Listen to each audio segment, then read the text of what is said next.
Hello, everyone, and welcome to the Future in Review podcast, where we talk with leaders in technology, science, and business about the future of technology and the global economy. I am your host, Berit Anderson, the COO of Future in Review. And for those of you who haven't heard of Future in Review before, The Economist has called it the best technology conference in the world. I'm here today with Mike Redding, who is the Chief Technology Officer of a company called Quantropi. And I am so excited to be here with him today because we are going to talk not just about what he's doing, but about our FiRe Starter program at Future in Review. So every year at Future in Review, we select a handful of companies that are using technology to change the world for the better.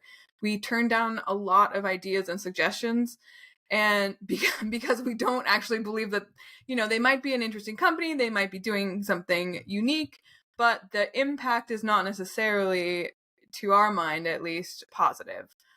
So I'm really excited to announce that Quantropi has been selected this year as a FiRe Starter company. It is a Canadian company that has developed quantum secure cryptography that works over today's internet. So Mike, welcome. We're so excited to have you here and that you'll be joining us in LA in November for Future Review. Well, thank you. And can't wait to see you down in LA for what is a fantastic event, bring together so many thought leaders and world leaders to talk about the future and what we can do to make it better. So I want to start off with, I think those in the quantum space are very familiar with the encryption problem that relates to quantum computing, the potential future, encryption problem that relates to quantum computing. But I'm hoping that you could give those who may not be as familiar with that a little bit of a primer.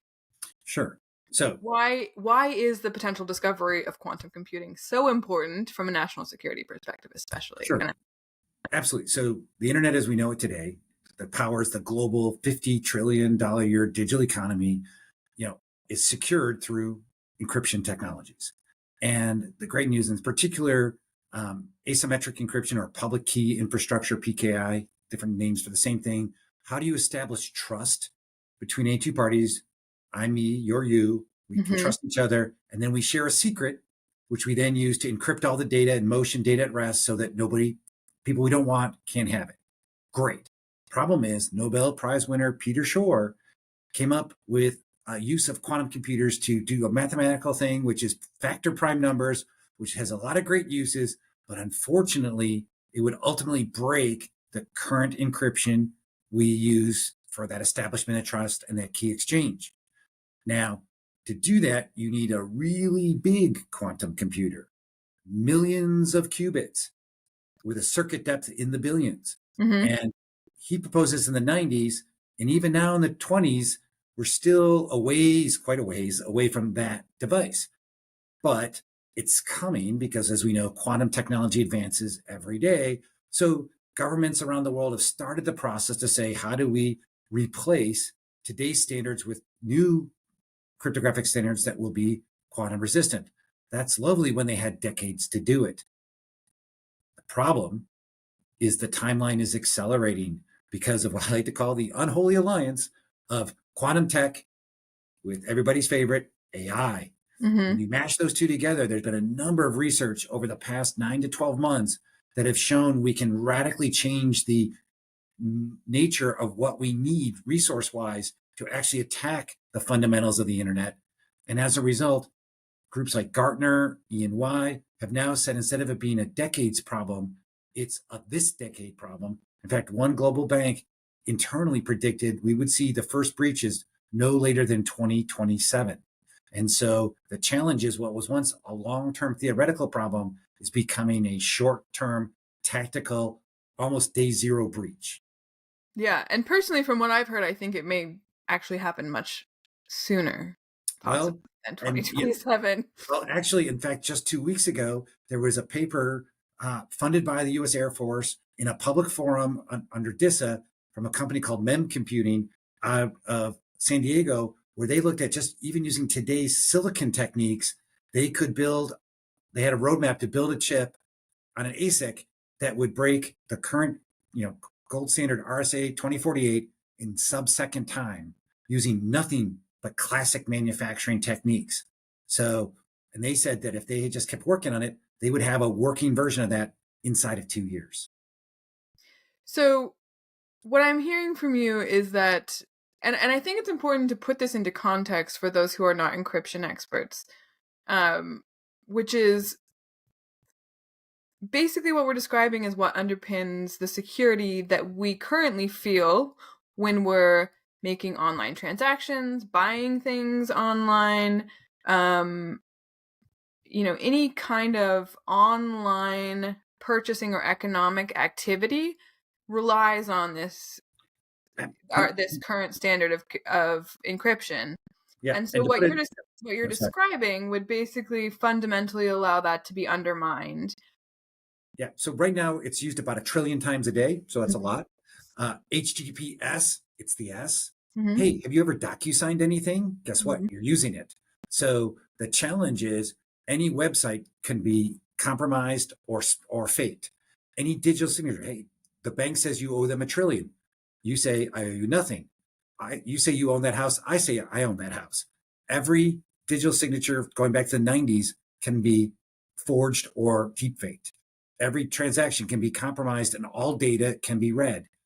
Anything you store in the cloud can be exfiltrated and compromised. So it's kind of like the global economy. I can turn off the stoplights. I can make the water stop flowing, black out the grid, corrupt any manufacturing process, scramble the global supply chain. You name it, it's literally Armageddon or digital Armageddon. And so the term for it is Y2Q as a riff on the old Y2K problem, where come midnight, whatever quantum midnight is, suddenly a bad guy or girl can break it all. And thanks to AI, that day is a lot closer than it's ever been. So I want to come back to this because I have some questions about the logistics of what it would take to break it all, quote unquote. But before we do that, let's talk a little bit about what you all are doing at Quantropi. A lot of companies out there claim to be building technologies that can protect against quantum encryption. What are you doing that's different from others? Sure. And so I would suggest, Right, quantum decryption. yeah, that's okay. So what we're doing different is two things. One is we like to say we're fighting quantum with quantum, and that we started with quantum science and said, how can we use quantum physical concepts, quantum physics, to actually achieve information security? So right there, that's a different mathematical basis than a lot of other cryptographic approaches. And versus throwing more math at it, we're throwing different math, and we're in fact throwing quantum math at it. So that's number one. Okay. Number two, we're thinking about it holistically, because in the end, you need three things in any system to be cryptographically secure. You need that asymmetric encryption, which is the establishment of trust. Mm-hmm. You need symmetric encryption, which protects data in motion and data at rest. And if those two things are the lock, you need a strong key. So you need strong entropy, strong random numbers to make your cryptographic keys so that your password, if you would, is as strong as the lock. Because if it's the old, a chain is only as weak, or it's only as strong as its weakest link. Right. And so we look at it holistically and say, how do we provide a toolbox that has all three cryptographic capabilities available so that they can be integrated, but importantly, integrated into today's systems, the millions, if not billions of devices, every website, every network transaction, all of it. You can't rip and replace the internet. You can't start over with replacing all computer architectures with something novel and new. So how do we protect what we already have, let alone do something into the future? So you've basically built this in a way that you believe will help protect and keep encrypted connections when quantum is discovered. Is that correct? Yeah. So, well, not that quantum is discovered so much as when it becomes feasible to deploy it and Right. to use it in Yeah. anger against a target. And yes, we believe that the mathematical basis. And the great news is all of our thoughts and work has been documented in academic partnerships and through peer-reviewed journals, including Springer Physics, Nature Scientific Reports. So this isn't some little black box experiment of cold fusion. This is something being done in cryptography. Nobody likes a black box. So we're completely transparent. All of our core concepts are in the public eye because that's the way everyone who wants to can kick the tires and make sure that it does what it needs to do, which is protect data and systems. And what kinds of organizations, I know you probably aren't able to disclose actual names of your clients, but what kinds of organizations are you working with so far? Well, so we see actually adoption in kind of three waves. The answer is ultimately everybody, but the waves are first major product manufacturers because they need the intel inside. They need the quantum upgrade so that they can continue to serve their enterprise and government agency customers. So, and they have a 12 to 24 month cycle on major product releases. So they need to get the train rolling. And that's where we're seeing some fantastic interest and early uptake. Second wave, but these waves overlap, is IoT because so much critical infrastructure has so weak encryption now. The IoT nightmare of security. Right. We've seen botnet attacks and other things because of that. And yet, again, the thing that will make the wheels of society grind to a halt the fastest is if you break the systems that keep us humming along. So that becomes, so there, and also if you're someone making millions of devices, we have one company, they make a medical bed and a smart bed, you can control it. But the way you upgrade it is you unscrew a metal panel and put a USB key in it. Well, if they have tens of thousands of beds, it's not an over-the-air patch because that would be too risky. So for them, they want to fire and forget. They want to upload it, future-proof it, and then screw it shut. So IoT, because of the resource constraints, because of the limitations of the device itself, but also millions, if not tens of millions of things needing upgrades, if you can do it at manufacture time and have a longevity of a 10 to 20 year life cycle, you're very happy. So they're wave two. And then wave three, the long big tail, is, of course, government and enterprise adoption. Again, they're going to consume it a lot from the hardware and software companies they buy from, but for their in-house custom IT applications, operating systems, and things like that, that's something that they will upgrade to over the fullness of time. And so that's where we see the stair steps of adoption and deployment. And how far away are we, do you think, from what you're seeing, from governments moving proactively to protect themselves against this future? The great news is it's a work in progress, but like anything else, the wheels of government turn at a certain pace. So NIST, saw this problem in the U.S. In 2016 and started a process that 7 years later is close to completion to actually come up with some new standards with international participation.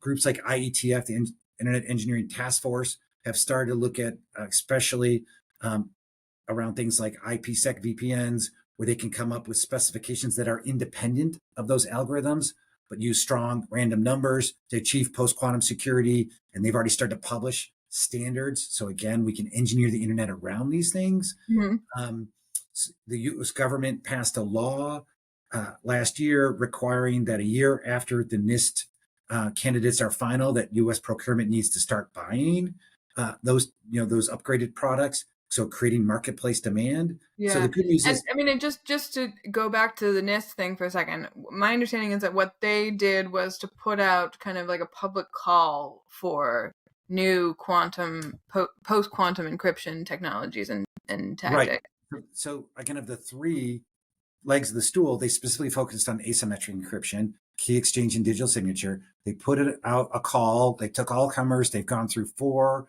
rounds, and they've even got a 5th round going, effectively on digital signature. It's kind of, to some degree, it's like battle bots. They're fighting it out and letting the whole world of cryptography give it a kicking. And in some cases, some things have risen to the top. A few things have made it far and fallen over. That's the process, and that's wonderful. Right. And now, this coming early 2024, they will announce an actual standard and then call it 6 months after that, we'll have a FIPS test, which is for standardization.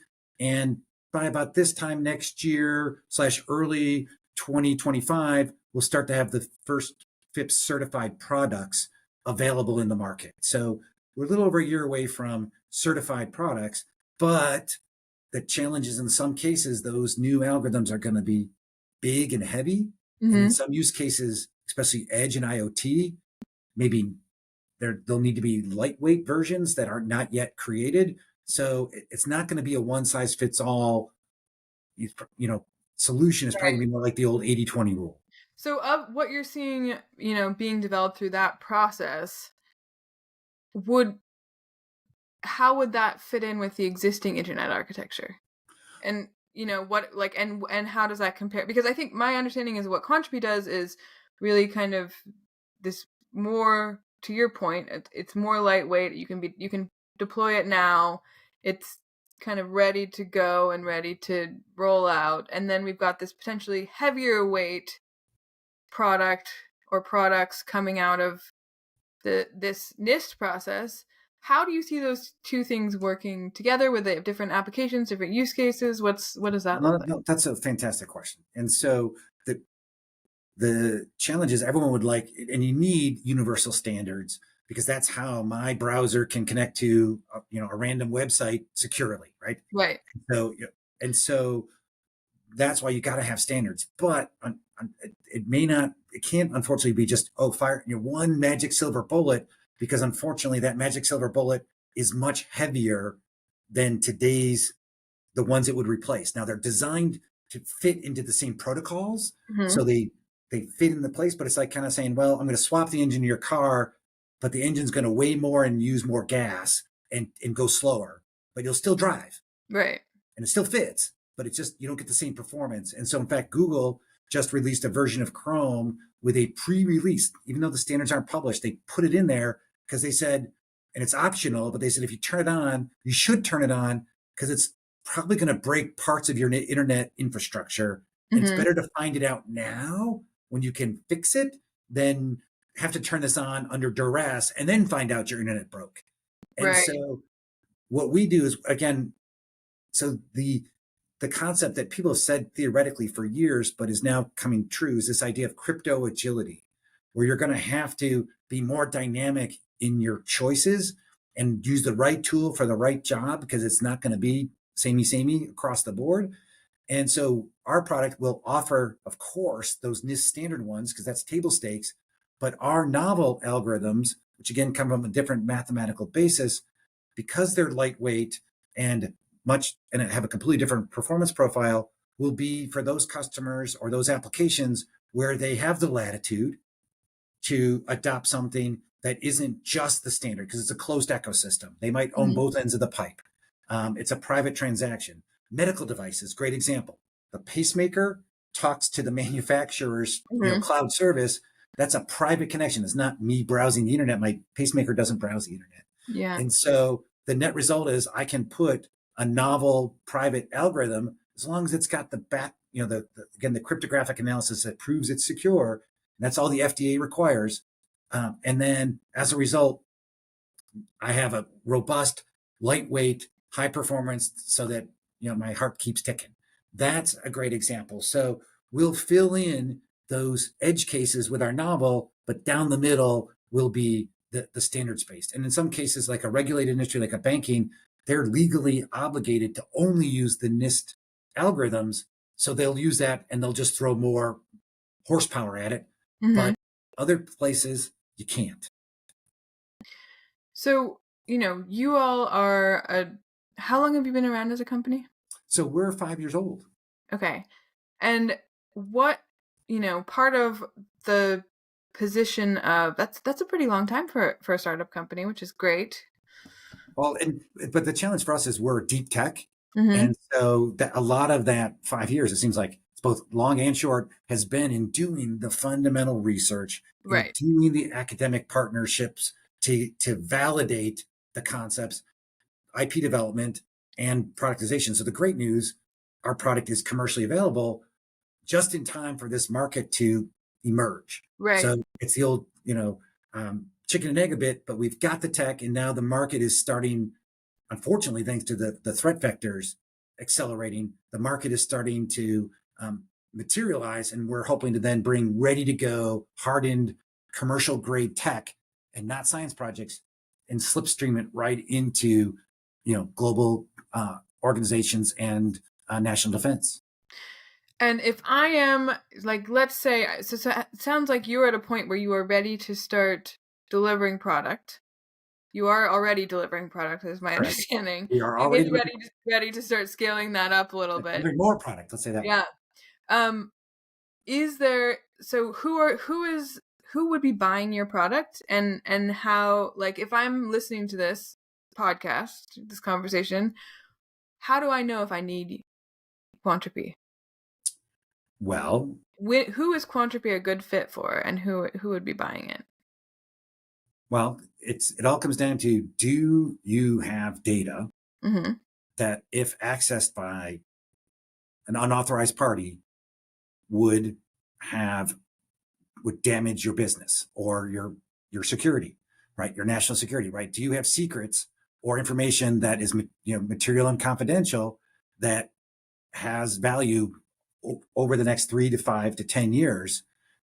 Some things that are marked top secret for the U.S. government have a legal requirement to be maintained as a secret for 25 years unless declassified. So how are we going to protect it for the next 25 years, right? If you have bank data, some of it may be, what's my bank balance right now? It changes, who cares? But it could very well be, again, that digital signature on a loan document, and that loan is a 30-year mortgage. I got to protect that signature for 30 years. Mm-hmm. And so it all comes down to, always, what's the time horizon where, if compromised, or could just be a very embarrassing photo that I've got on my phone, that if someone downloaded it, they could embarrass me. Maybe I'm a politician. Maybe it'd be politically sensitive for the country. So it all comes down to, if the wrong person got it, how bad's the damage? Mm-hmm. And therefore our main buyer is someone who is either a product security officer who's saying, how do we make sure that our products are post-quantum secure?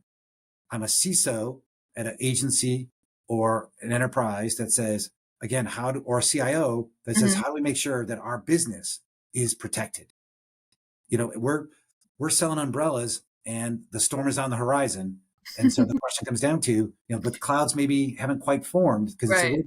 little bit, like radar tells Are you. you going to buy the umbrella now, or are you going to wait until it's pouring on top of you to go out and try and find? If you've ever been on the streets of New York City I when it have starts to many rain, times. Yeah. suddenly umbrellas are $100, Yeah. right?